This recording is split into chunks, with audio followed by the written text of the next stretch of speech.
अगर हम ये बात करें, आज 4 तारीख है। आपने बहुत बखूबी कहा कि प्रधानमंत्री मोदी ने बोला था कि अब मैं सीधा 4 तारीख को आऊंगा, लेकिन कुछ ऐसे राजनीतिक बयान भी थे जो आज को लेकर किए गए थे। अगर सब दर्शकों को याद हो कि अभिषेक बनर्जी, टीएमसी के अभिषेक बनर्जी ने सीधे तौर पर देश के गृह मंत्री अमित शाह को उन्होंने सीधे तौर पर एक चेतावनी दी थी कि 4 तारीख को आप 12 बजे के बाद रुक के दिखाइए। और 12 बजने में तो ज्यादा समय है नहीं समृद्ध, और 12 बजे के बाद क्या होगा ये इस चीज को लेकर जो है जनता की निगाहें टिकी हुई है। देखिए, शुभेंदु अधिकारी लगातार इस बात की बयानबाजी कर रहे हैं कि बीजेपी को पूर्ण बहुमत मिल रही है। हालांकि खुद वो अभी फिलहाल के आंकड़ों के हिसाब से अपनी सीटों से पीछे चल रहे हैं। 2000 वोटों से जो है ममता बनर्जी आगे चल रही है। लेकिन देखिए, उन्होंने फिर से एक बयान ये सामने दिया है कि देखिए, पूर्ण बहुमत के साथ जो है बीजेपी यहां बढ़त बनाए हुए है, बीजेपी जो है वो आगे चल रही है।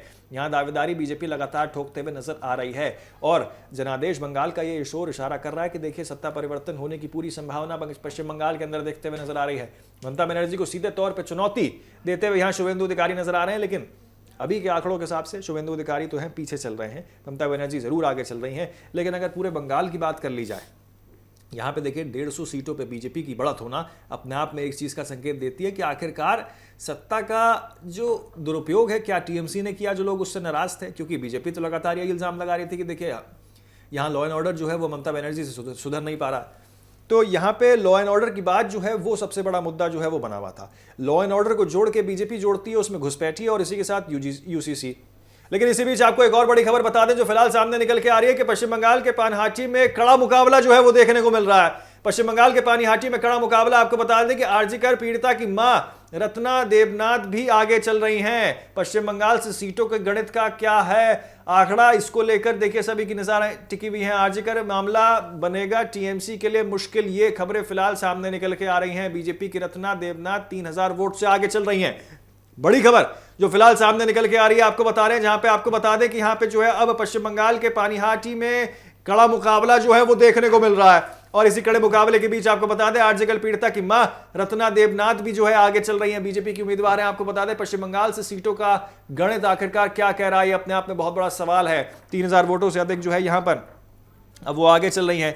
देखिए, आरजीकर मेडिकल मामला जो है अपने आप में बहुत संवेदनशील मामला वो भी था अंकुर अपने आप में। ऐसे में यहाँ पे बीजेपी की नेता के रूप में जो है यहाँ बीजेपी ने उनको नेता के रूप में उतारा था और अब जो है 3000 वोटों से वो आगे चल रही हैं। देखिए, यहाँ पर जो है एक सहानुभूति वाला फैक्टर भी बहुत बड़ा रोल प्ले करता है। ठीक है, एक बहुत ही निर्मम हत्या जो है वो देखने को मिली थी आरजीकर मेडिकल कॉलेज में, जिसकी जांच अभी भी जारी है। और इस घटना के सामने आने के बाद सबसे बड़ा प्रश्न चिन्ह दरअसल टीएमसी की सरकार के ऊपर और वहां की पुलिसिंग और प्रशासन के ऊपर लगा था।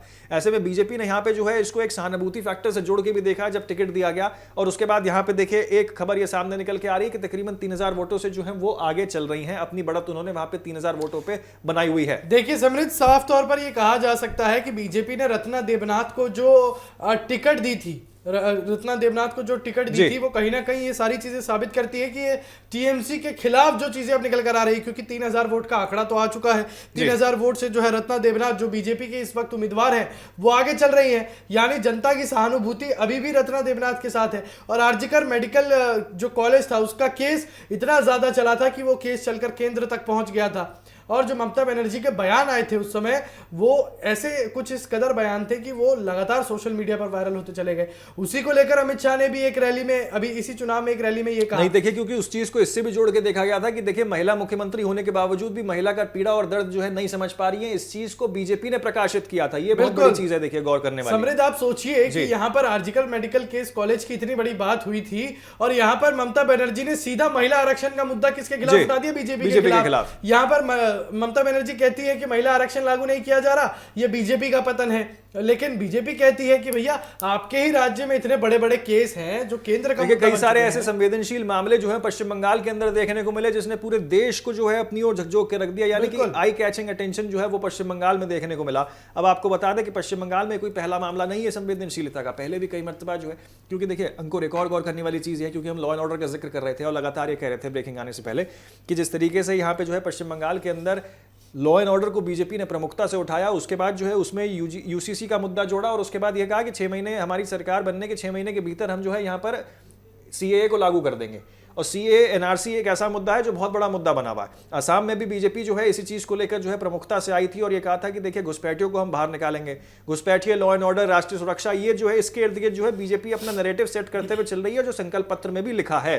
उसी के चलते ऐसे तमाम विषय जो है वो सामने निकल के आए, जिसमें से एक जो है आरजीकर मेडिकल कॉलेज का भी है, जिसको लॉ एंड ऑर्डर से साफ तौर पे जोड़ के देखा गया कि देखिए प्रशासन विफल रहा एक लड़की को सुरक्षित करने में। और यहां पे देखिए अगर मेडिकल कॉलेज के अंदर इस तरीके की हरकतें हो रही हैं तो आखिरकार पूरे पश्चिम बंगाल में क्या होगा, क्योंकि लॉ एंड ऑर्डर का हम जिक्र कर रहे हैं, बीएलओज के साथ भी देखिए हुआ, और उसके बाद जजों को भी जो है यहां बंद किया जाता है, रात पुलिस रहती है, और रामनवमी के दौरान तो देखिए घटनाएं आना पश्चिम बंगाल के अंदर बहुत ही लाजमी और आम हो गया है, स्वाभाविक हो गया है साफ तौर पर। लेकिन आरजीकर मेडिकल केस की बात करें, यहाँ पर अमित शाह ने भी जो चुनावी रोड शो चल रहा था उनका, उसमें उन्होंने क्या घोषणा की कि हमारी सरकार बनते ही पश्चिम बंगाल में 12 साल की लड़की भी, 12 साल की बेटी भी रात को 3 बजे स्कूटर लेके बाहर घूम सकती है। यानी उन्होंने सीधा आरोप तो लगा दिया, और इन्हीं आरोपों के बाद, इन्हीं बयानबाजियों के बाद जो है ममता बनर्जी सीधे बोल देती हैं कि आप जो है यहाँ पर गृह मंत्री होने के नाते ऐसी बातें नहीं कर सकते, आप जनता को भ्रम में नहीं डाल सकते, आप जनता को बरगला नहीं सकते,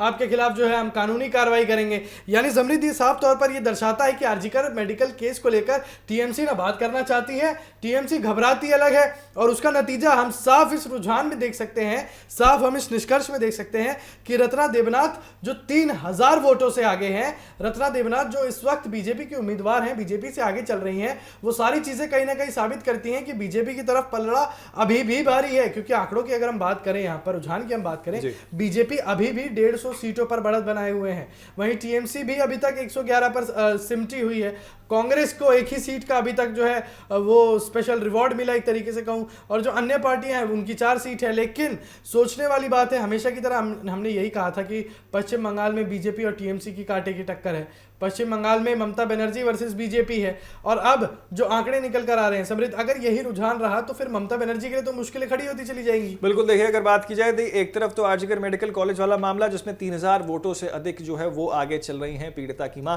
ऐसे में अब 2000 वोटों से अधिक आगे देखिए यहाँ पे जो है ममता बनर्जी भी चलते हुए नजर आ रही हैं। अपने आप में ये संदेश देता है और संकेत भी देता है कि देखिए यहाँ पर 2 अलग अलग मुद्दे, 2 अलग अलग चीजें, लेकिन बढ़ोतरी दोनों में देखने को मिल रही है। एक तरफ टीएमसी आगे चल रही है, एक तरफ बीजेपी आगे चल रही है, लेकिन बीजेपी के लिए मुश्किलें जो है वो अभी उतनी आसान भी नहीं होंगी, और राह उतनी मुश्किल भी नहीं होगी, राह उतनी आसान भी नहीं होगी। क्योंकि देखिए ये इसलिए कहा जा रहा है क्योंकि जिस तरीके से यहाँ पे 150 सीटों का आंकड़ा है, अभी सिर्फ शुरुआती रुझान है। बिल्कुल, तो यहाँ पे देखिए राह उतनी आसान भी नहीं है, लेकिन अगर ये आगे चल के जो है जनादेश बन जाता है तो राह उतनी मुश्किल भी नहीं होगी। इसलिए लगातार हम कह रहे हैं कि देखिए यहाँ मिक्स सॉर्ट ऑफ चीजें बीजेपी के लिए देखते हुए नजर आ रही हैं।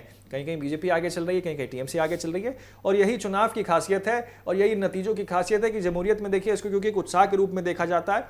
संवेदनशीलता के मामले सामने आना पश्चिम बंगाल में कोई नई चीज नहीं है, पहले भी कई मरतबा आते रहे हैं।